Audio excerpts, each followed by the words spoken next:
سوال جواب کی طرف آتے ہیں۔ بشرا صاحبہ لاہور سے لکھ رہی ہیں مجھ صاحب کہ کوئی سبق یاد کرنے کا وظیفہ بتائیں، سبق یاد کرنے کا۔ بسم اللہ الرحمن الرحیم۔ سبق یاد کرنے کے لیے حضرت امام شافعی علیہ رحمہ جو ایک بھولنے کی چیزیں ہیں نا، اس سے اجتناب کا آپ عمل بتاتے ہیں۔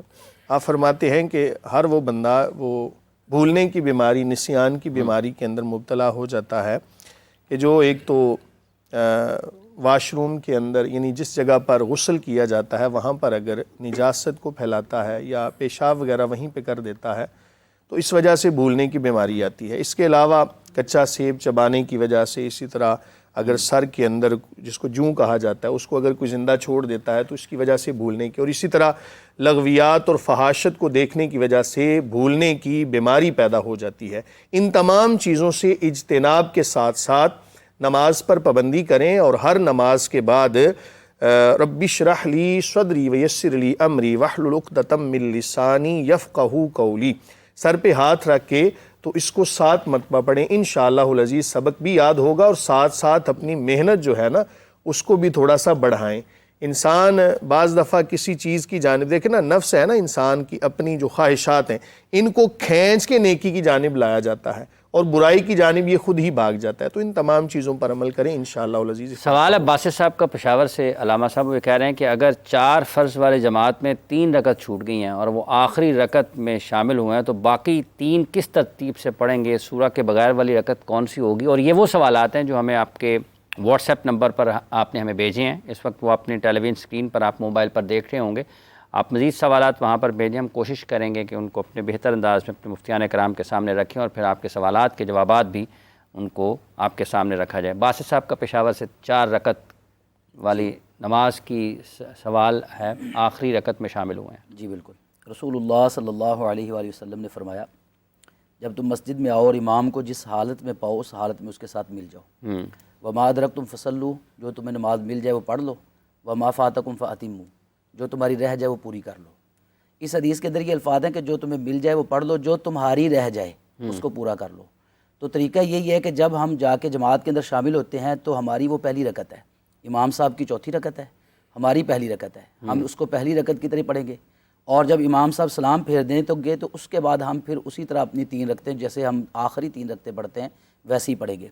اس میں ایک بات جو ہے نا بڑی قابل غور ہے، علم کے لیے بات عرض کر رہا ہوں۔ ہمارے خیال میں بعض لوگوں کے ذہن کے اندر یہ بات ہے کہ شاید آخری جو 2 رکعات ہیں ان کے اندر ہم سورۃ الفاتحہ کے بعد کوئی سورت نہیں پڑھ سکتے، جبکہ دونوں طرح ہی جائز ہے۔ آپ اگر 4 رکعات کے اندر بھی سورۃ الفاتحہ کے بعد کوئی سورت پڑھنا چاہتے ہیں۔ ایک قطع کلامی کے معنی چاہوں گا، اگر کسی کو یہ علم نہیں ہے کہ یہ چوتھی رکعت ہے یا تیسری رکعت ہے اور وہ شامل ہوئے ہیں، جب وہ تحیات پر بیٹھے ان کو پتہ لگا کہ یہ تو آخری رکعت تھی، اس صورت دیکھیں یہ جب میں نے جو اصول بتایا نا حدیث سے، اگر اس مسئلے کو فالو کرو گے تو یہ مسئلہ خود بخود حل ہو جائے گا۔ امام صاحب کی جون سی بھی رکعت ہو، تیسری ہو چوتھی ہو، میں جب شامل ہوا ہوں تو میری پہلی ہے، میں نے پہلی سمجھ کے پڑھنا ہے، میں نے پہلی سمجھ کے پڑھنا ہے، پہلی ہے میری۔ تو یہ جو ہے نا صحیح بخاری کے اندر 2 احادیث ہیں رسول اللہ صلی اللہ علیہ وسلم کی نماز کا اندازہ صحابہ نے بیان کیا ہے۔ تو ایک پہلی روایت کے اندر آتا ہے کہ رسول اللہ صلی اللہ علیہ وسلم جو آخری 2 رکھتے ہیں ان کے اندر سورۃ الفاتحہ کے بعد کوئی سورت نہیں پڑھتے تھے، جبکہ دوسری روایت کے اندر جو صحیح بخاری کے اندر یہ ہے کہ رسول اللہ صلی اللہ علیہ وسلم کی نماز کا جو اندازہ انہوں نے بیان کیا صحابہ نے، اس سے معلوم ہوتا ہے کہ رسول اللہ صلی اللہ علیہ وسلم آخری رکعت کے اندر بھی سورۃ الفاتحہ کے بعد وہ کوئی سورت ملاتے تھے۔ تو دونوں طرح جائز ہے، سورۃ فاتحہ کے بعد آخری 2 رکعات میں سورت ملا بھی سکتے ہیں اور نہیں بھی ملا سکتے ہیں۔ ہم اگر چوتھی رکعت میں شامل ہوں گے تو ہم نے اس کو پہلی رکعت کے طور پر سمجھ کے پڑھنا ہے۔ جی علامہ صاحب، جو آپ چوتھی رکعت میں ملے ہیں نا، آئے ہیں دوڑ کر، امام رکوع میں چلا گیا، آپ نیت کر کے اللہ اکبر رکوع میں چلے جائیں۔ اب جو پہلی آپ نے سورہ فاتحہ نہیں پڑھی یا سورہ قدر نہیں پڑھی یا دوسری سورہ، آپ کو اس کا ثواب مل جائے گا۔ آپ کی پہلی ہے، ٹھیک ہے نا، پھر جیسے ہی امام چھوڑے گا آپ نے تیسری چوتھی اپنی پوری کرنی ہے۔ آخری 2 رکعتوں کی بات ہے تو یہ متفق علیہ حدیث ہے۔ میں نے میرا خیال ہے 20 سال ہو گیا میں تو ایسی بات ہی نہیں کرتا جس میں کسی کو بھی ایسی ہو۔ میں نے قدوری سے لے کر ہر فقہ کی کتابیں پڑھی ہیں، ایک مذہب نہیں، جو بھی علم ہے وہ حاصل کرو۔ تو اس میں نبی اکرم سورہ فاتحہ بھی پڑھتے تھے، چوتھی میں تسبیح اربع بھی پڑھتے تھے، جس کو ہم چھٹا کلمہ کہتے ہیں، سبحان اللہ والحمد للہ ولا الہ الا اللہ واللہ اکبر۔ رکھتے اتنی رہیں گی، اگر آپ نے 2 میں شرکت کی ہے 4 پڑھنی ہیں 2 خود پڑھیں گے، 3 پڑھنی ہیں مغرب کی یا 2 کی ہیں، ان کی 3 پوری ہو گئی ہیں، آپ نے تیسری الگ پڑھنی ہے۔ رکعتیں آپ نے پوری کرنی ہیں، جماعت آپ کی رکعتوں میں کمی نہیں کرے گی۔ ٹھیک ہے۔ 4 فرض ہیں 4 ہی ہوں گی، صبح کی 2 ہیں وہ 2 ہی ہوں گی، ایک میں شریک ہیں ایک میں نہیں، دوسری رکعت آپ خود پڑھیں گے۔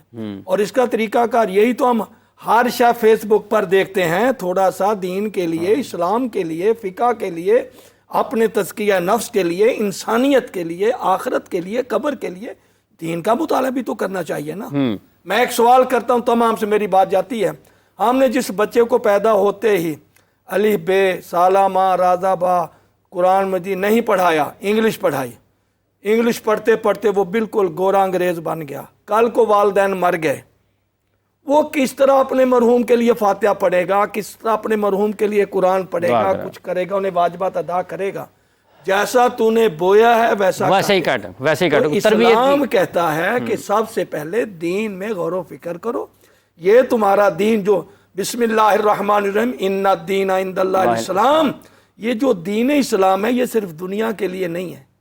کتنے عوالم ہیں، پیٹ میں کتنے عوالم ہیں، دین تمہارا عالمین کے لیے ہے، دنیا میں بھی صحت آپ کی سلامتی کے لیے، نظام میں بھی، قبر میں بھی، روز معاشر میں بھی، اور ساری چیزیں جو واجبات ہیں۔ جو دوسری تعلیم حاصل کی جاتی ہے یا دوسرے جو فن پیشے اختیار کیے جاتے ہیں وہ وقت کی ضرورت کے لیے ہے، لیکن دین کی تعلیم جو ہے وہ بچوں کے لیے لازم ہے سب سے پہلے۔ ایک کالر ہے ہمارے ساتھ جی، السلام علیکم، کون سا محترمہ کہاں سے ہیں؟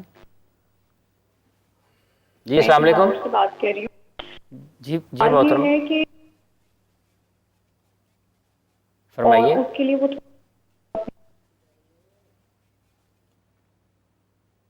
جی فرمائیے، آپ کو آواز آ رہی ہے؟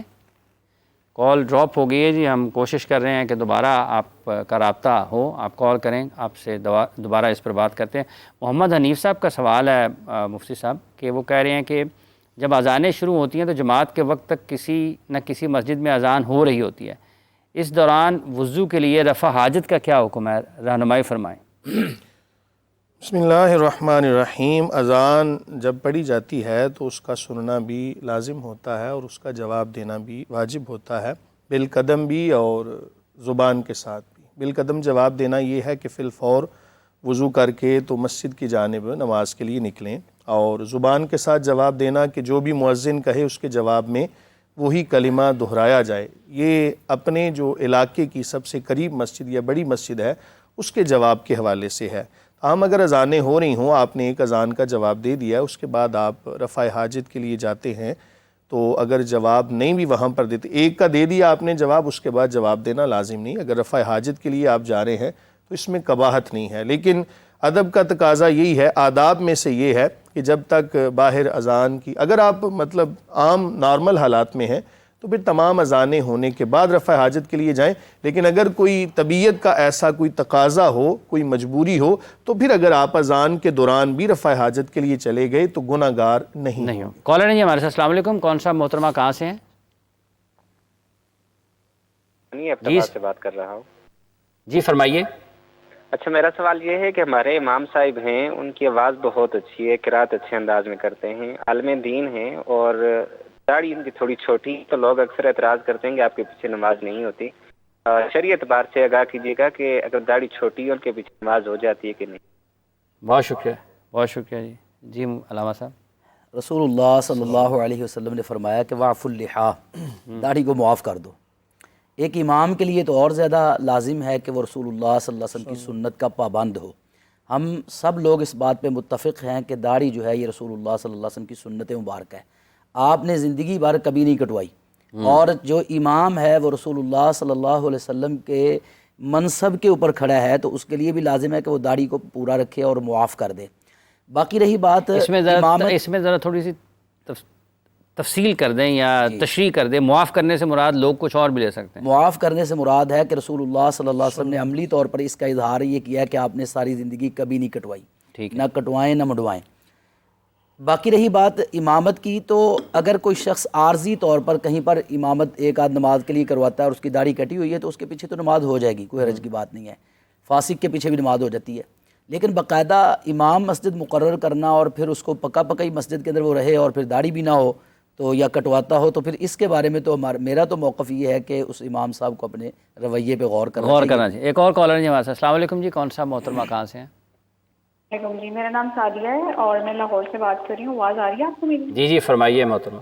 میرا سوال یہ ہے کہ میرا بھائی اسلامک کانٹینٹ بناتا ہے یوٹیوب کے لیے، تو وہ کانٹینٹ بنانے سے پہلے تھوڑا سا میک اپ کرتا ہے، تو اسلام کے اگر پوائنٹ آف ویو سے ہم بات کریں تو میک اپ لڑکوں کو کرنا جائز ہے؟ کیا وہ کانٹینٹ اس طرح سے بنا سکتا ہے تیار ہو کے؟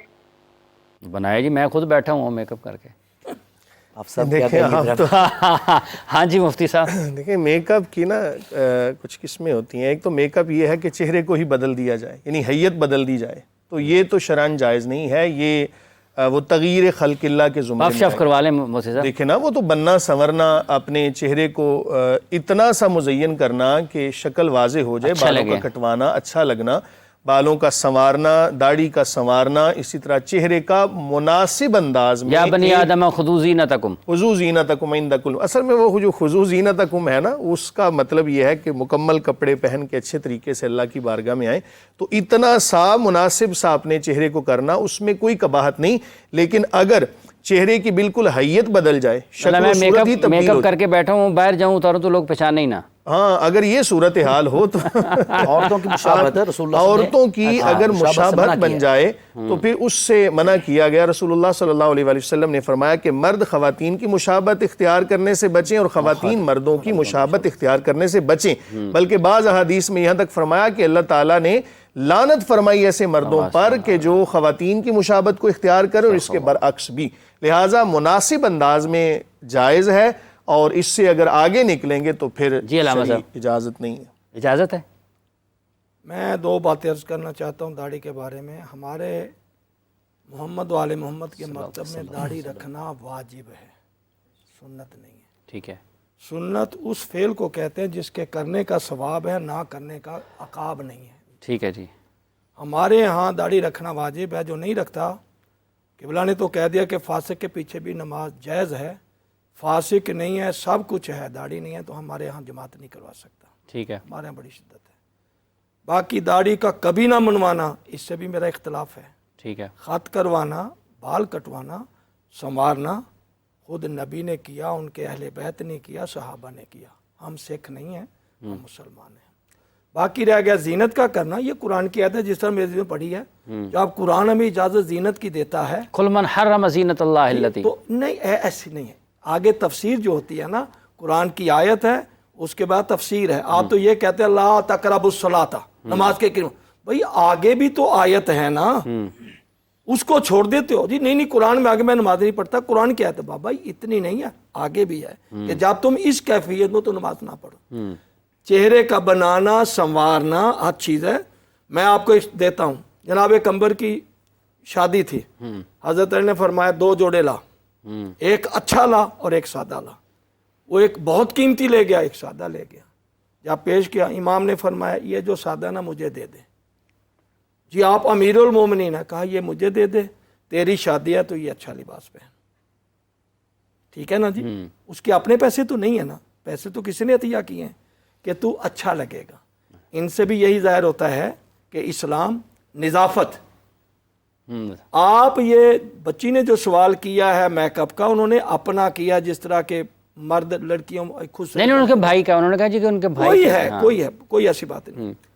حتیٰ کہ یہ جتنی حدیث سنائی اس سے آگے بھی سن لو، اگر مرد عورتوں کی طرح میک اپ کا پہ لباس پہنتے ہیں تو حرام ہے، اور اگر عورت مردوں کی طرح بال کٹوا کر وہی لباس پہنتی ہے تو حرام ہے۔ کوئی اس میں ایسی بات نہیں ہے۔ بننا سنورنا، جیسے عورت کے لیے سرما، ساک سرما، یہ مشہور باتیں ہیں، اسی طرح مردوں کے لیے کیفیت ہی بدل جانا جس کو وہ اسلام اجازت نہیں دیتا۔ اللہ نے تجھے مرد بنایا، مرد بن کر رہے۔ اللہ نے تجھے رحمت بنا کر بھیجا اور تو عورتوں کو بن کر رہے۔ یہ تو اسلام کے قوانین ہیں، جیسے جیسے دور جائیں گے الجھیں گے، نقصان اٹھائیں گے۔ ٹھیک ہے۔ اچھا ایک اور سوال ہے ارم صاحبہ کا، وہ بہاول نگر سے لکھ رہی ہیں کہ کوئی ان کے عزیز اگر فوت ہو جائیں اور ان کو دیکھنا چاہیں خواب میں، تو اس کے لیے کوئی وظیفہ ہے، کچھ قسم کی صورتحال بن سکتی؟ میرا خیال ہے کہ شاید بعض لوگ یہ سمجھتے ہیں کہ ہر کام کے لیے کوئی نہ کوئی وظیفہ مقرر کیا گیا ہے، اور جو بھی ہم چاہیں اس کے لیے ایک وظیفہ بنا لیں اور کر لیں۔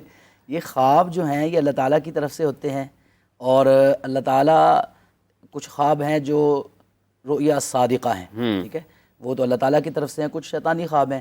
تو عموماً یہی دیکھا گیا ہے کہ خوابوں کے اندر وہی اعزہ و اقارب ان کے ساتھ ملاقات ہوتی ہے جن کو زیادہ تر یاد کیا جاتا ہے، جن کے کام یاد کیے جاتے ہیں، یا جن کی یاد زیادہ آتی ہے۔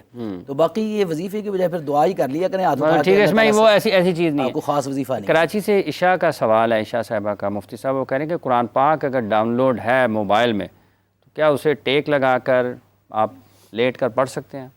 قرآن مجید فرقان حمید ایک ایسی کتاب ہے جو کلام اللہ ہے، اور اس کے لیے حتی الامکان ادب کو ملحوظ خاطر رکھا جائے اور ادب کے ساتھ بیٹھ کر ہی اس کی تلاوت کی جائے۔ جس طرح عام کتابیں پڑھی جاتی ہیں اس طرح اس کو نہ پڑھا جائے۔ ایک حدیث مبارکہ ہے جس کا مفہوم ہے کہ کلام اللہ کو اس طرح باقی کتابوں پر فضیلت حاصل ہے جس طرح اللہ تعالیٰ کی مخلوق پر عزت و شان ہے۔ اب آپ اس سے اندازہ لگا لیں کہ ایک کلام اللہ ہے اور باقی دیگر کتابیں ہیں، تو ان میں بہرحال فرق کو ملحوظ خاطر رکھنا چاہیے، آداب کا تقاضا یہی ہے۔ لیکن اگر کوئی ایسی صورتحال بن گئی، کوئی مریض ہے یا کوئی کبھی کبھار ایسا معاملہ ہو گیا، قرآن کی تلاوت کرنا بھی مقصود ہے اور استراحت حاصل کرنا بھی مقصود ہے، دونوں چیزیں آ گئیں، اور ظاہر ہے کہ اگر یعنی بالکل اہتمام کے ساتھ اگر کرے گا تو عین ممکن ہے تلاوت نہ کر پائے، تو پھر اگر کبھی کبھار ایسا کر لیا تو امید کرتے ہیں گناہ گار نہیں ہوگا، لیکن آداب کو ملحوظ خاطر ادب کو ملحوظ خاطر رکھنا چاہیے۔ کالر جی ہمارے ساتھ، السلام علیکم، کون سا محترمہ کہاں سے ہیں جی؟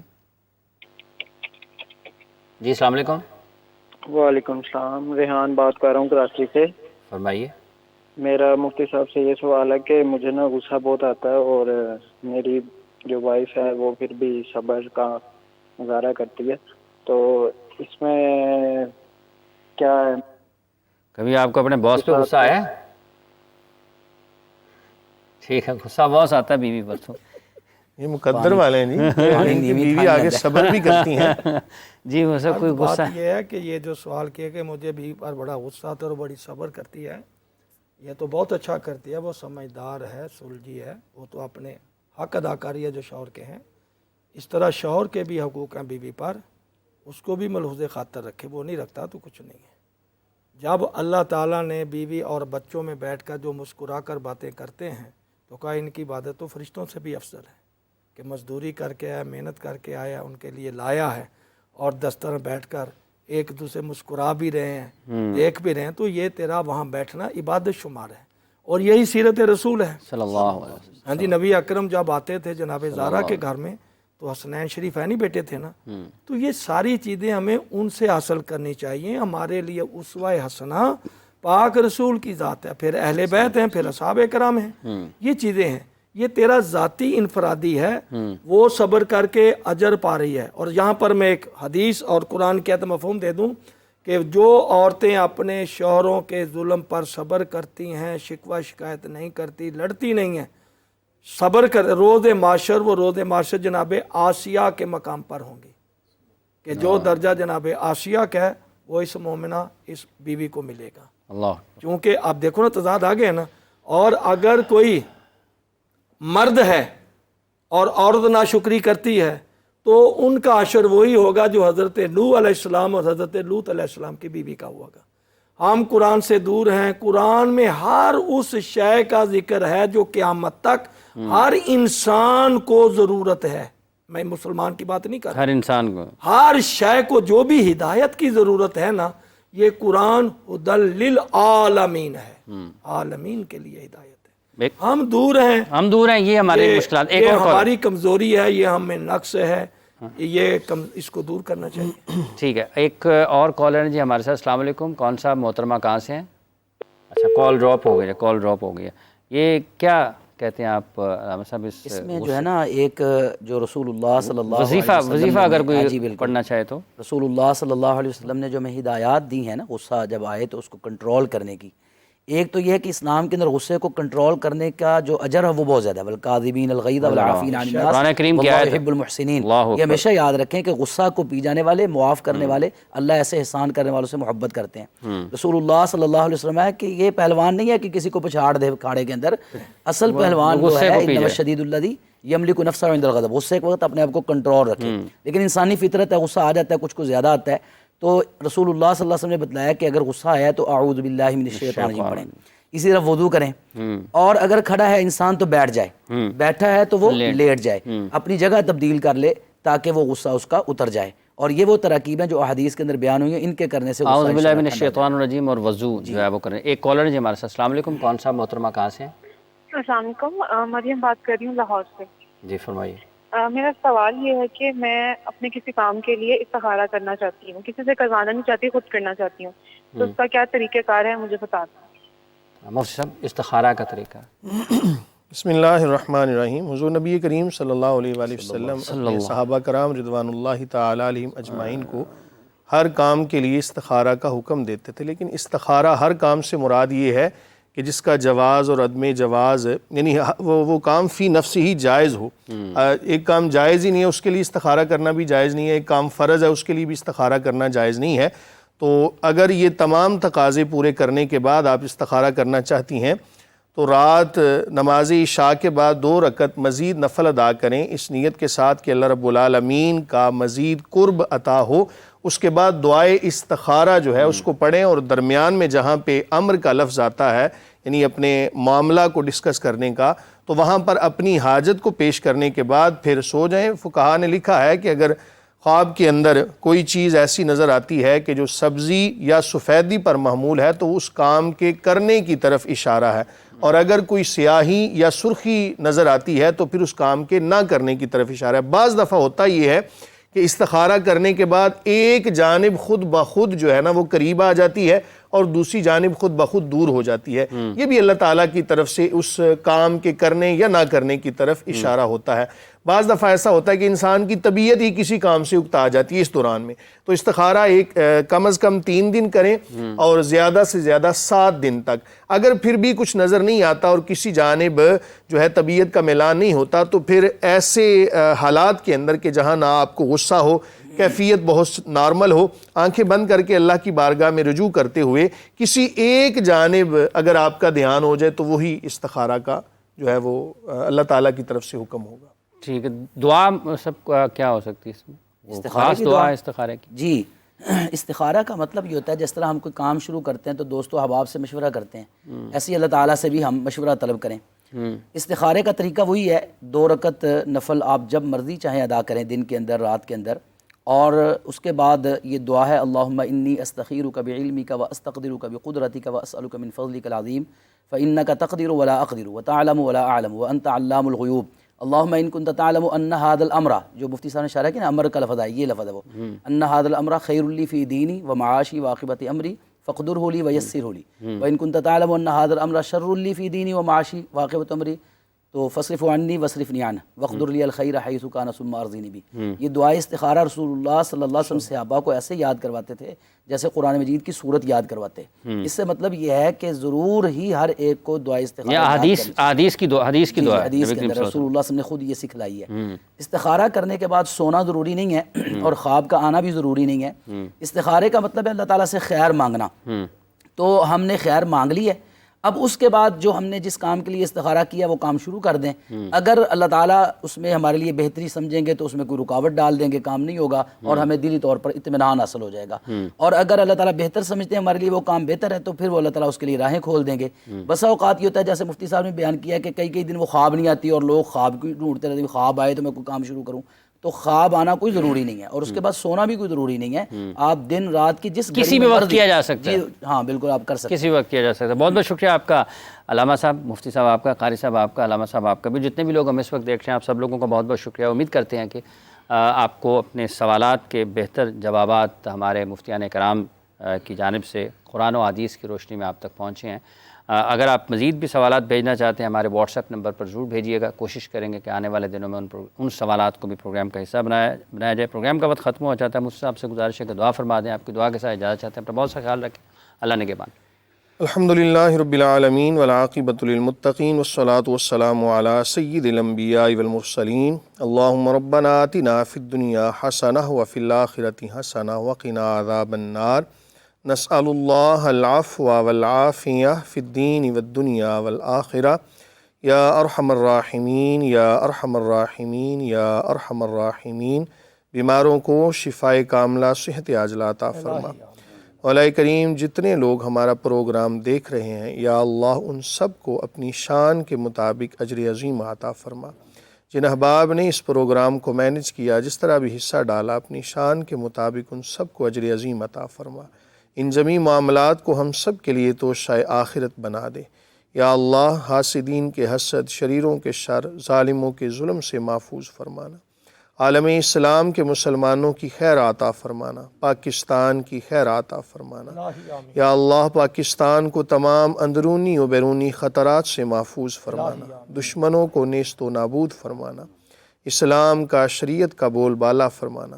حضور نبی کریم صلی اللہ علیہ وآلہ وسلم کی شریعت پر ہم سب کو عمل پیرا ہونے کی توفیق عطا فرمانا، علم نافع عطا فرمانا یا اللہ۔ وقت نزع آسان فرمانا، برے وقت بری سوچ سے بچانا، عزت عطا فرمانا، ذلت سے محفوظ رکھنا، اپنی ذات کے سوا کسی کا محتاج نہ کرنا، اپنے غیب کے خزانوں سے مدد عطا فرمانا۔ مولا کریم ہم اپنی عقل کے مطابق مانگتے ہیں، تو رحیم ہے، تو کریم ہے، تو ستار ہے، تو غفار ہے۔ مولا اپنی رحیمی، کریمی، ستاری، غفاری کا صدقہ بن مانگا سب کی خالی جھولیوں کو بھرپور فرما۔ صلی اللہ تعالی علی خیر خلقہ سیدنا محمد وعلی آلہ واصحابہ اجمعین برحمتک۔